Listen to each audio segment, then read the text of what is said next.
Assalamualaikum warahmatullahi wabarakatuh. Para muslimin dan muslimat, bertemu kita kembali di dalam assignment web development di mana kita ditugaskan oleh lecturer tersohor Puan Zafrina binti Abdullah untuk melakukan sebuah tugasan yang menepati dengan kriterianya. Izinkan saya untuk meringkaskan apa yang telah pun ditugaskan kepada kami pelajar-pelajar KKTM Petaling Jaya.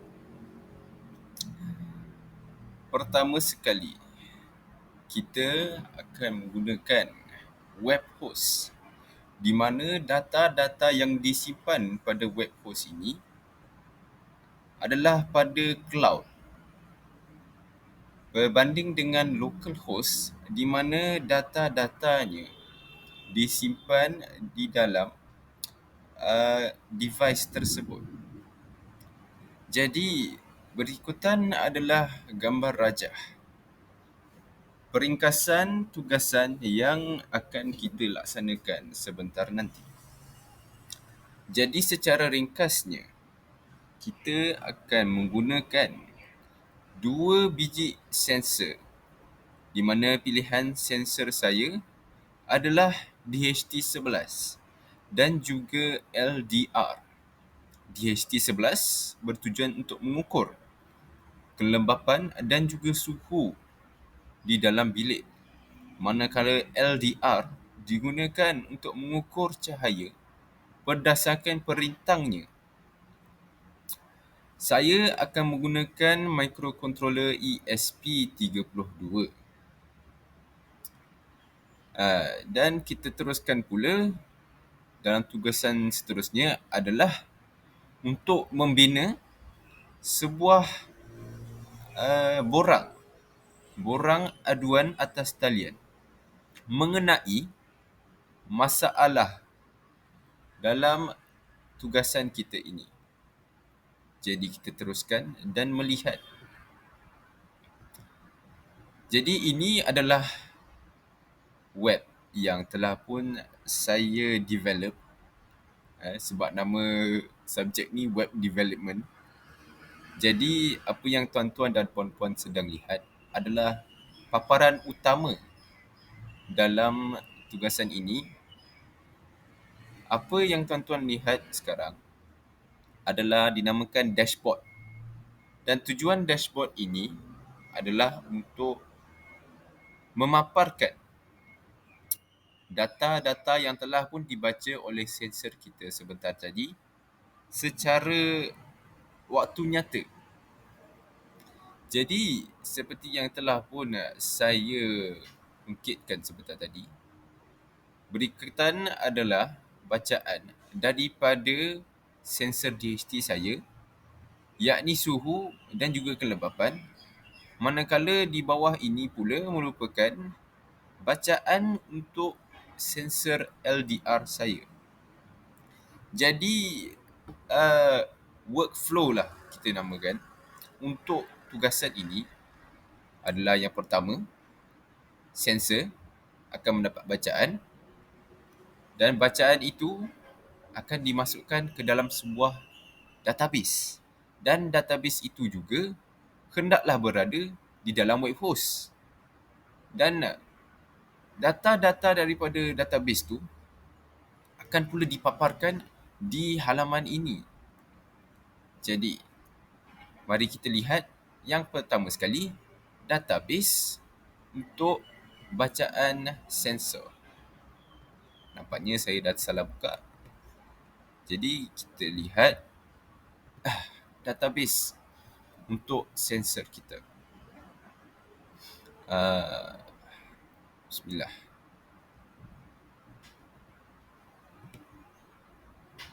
Baik, apa yang tuan-tuan dan puan-puan lihat sekarang ini, seperti yang saya sebutkan, bacaan yang telah pun diterima oleh sensor saya.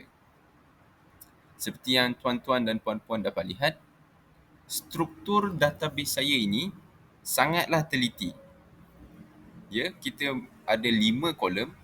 Pertama adalah ID untuk menentukan bacaan yang keberapa telah pun diambil oleh sensor ini. Dan sudah tentu untuk mengukur suhu dan juga kelembapan dalam ruang sekeliling dan juga cahaya. Dan untuk menunjukkan ketulinan kerja saya, telah pun saya tambahkan kolom tarikh. Jadi kita bandingkan nilai yang berada di dalam database ini di dashboard kita. Jadi dashboard ini menunjukkan bacaan yang paling terkini seperti yang telah pun kita lihat di dalam database. Baik, seterusnya kita teruskan dengan borang aduan. Jadi tuan-tuan dan puan-puan, borang aduan saya telah pun saya kaji. Alhamdulillah tengah hujan, rezeki tuan-tuan dan puan-puan. Jadi saya tunjukkan bagaimana borang aduan ini boleh disemadikan bersama database saya. Jadi saya tulis di sini hamba Allah. Jadi kita buat nombor telefon 24434. Kalau tuan-tuan tahu apa maksud nombor-nombor ini, dipersilakan untuk komen di ruangan komen di bawah. Jadi untuk email, kita tulis hamba Allah yang satu @gmail.com. Dan tarikh perkara ini berlanjutan adalah pada hari ini. Dan address. Jadi tujuan kita adalah sudah tentu untuk mencapai syurga ilahi. Kita buat ni lah. Jannatul Firdaus. Saya minta maaf ya jikalau hujan di latar belakang memberi gangguan kepada fokus tuan-tuan dan puan-puan. Okey. Jadi apa aduan yang kita ada pada saat ini? Seperti saya sebutkanlah tadi. Gangguan bunyi hujan. Namun kita tidak boleh merungut kerana hujan itu rezeki. Jadi kita pilih gambar. Okey, Allahu Akbar. Alhamdulillah ada 3 biji gambar.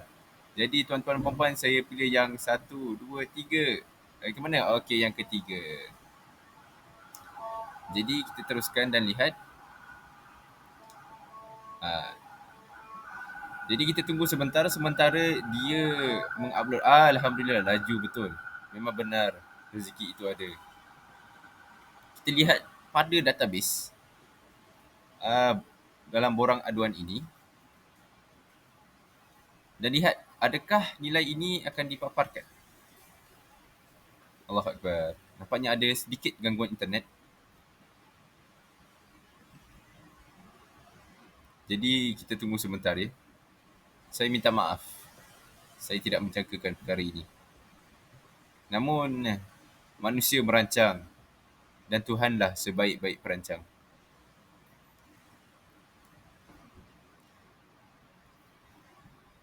Okey, kita cuba sekali lagi.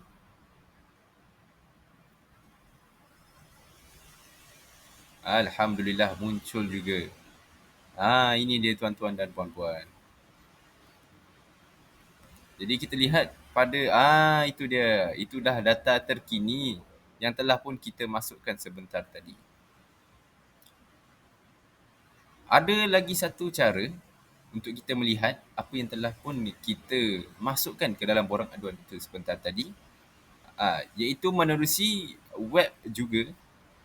Seperti yang tuan-tuan dan puan-puan mungkin atau tidak mungkin perasan, di dalam database phpMyAdmin ini tidak boleh membaca fail yang berupakan gambar.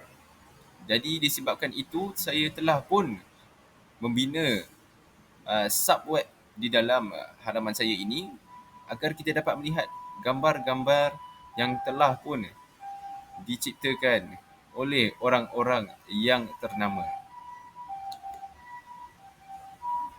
Dan tuan-tuan dan puan-puan, dengan berakhirnya sesi borang aduan kita tadi, maka saya lupa. Ini juga antara hidden features saya lah. Di mana dia dapat memaparkan bacaan data daripada sensor tadi di dalam bentuk graf. Ya, seperti yang kita lihat sekarang ni adalah graf untuk bacaan suhu. Okay, kenapa kosong sekarang ni, tuan-tuan dan puan, adalah sebab gangguan internet yang tidak berapa bersemangat lah saya katakan. Namun tidak mengapa, tidak menjadi halangan yang besar untuk kita. Okay. Ini adalah bacaan graf untuk kelembapan. Dan akhir sekali, itu sajalah. Jadi tuan-tuan dan puan-puan, belajar ni memang seronok. Namun jangan kita lupa peraturan dan keselamatan di dalam keadaan sekeliling kita. Di mana sahaja kita berada, sama ada di kelas, di makmal ataupun di padang. Jadi dengan itu saya mengucapkan jutaan terima kasih kepada para pendengar saya. Semoga kita bertemu lagi, insya-Allah. Terima kasih.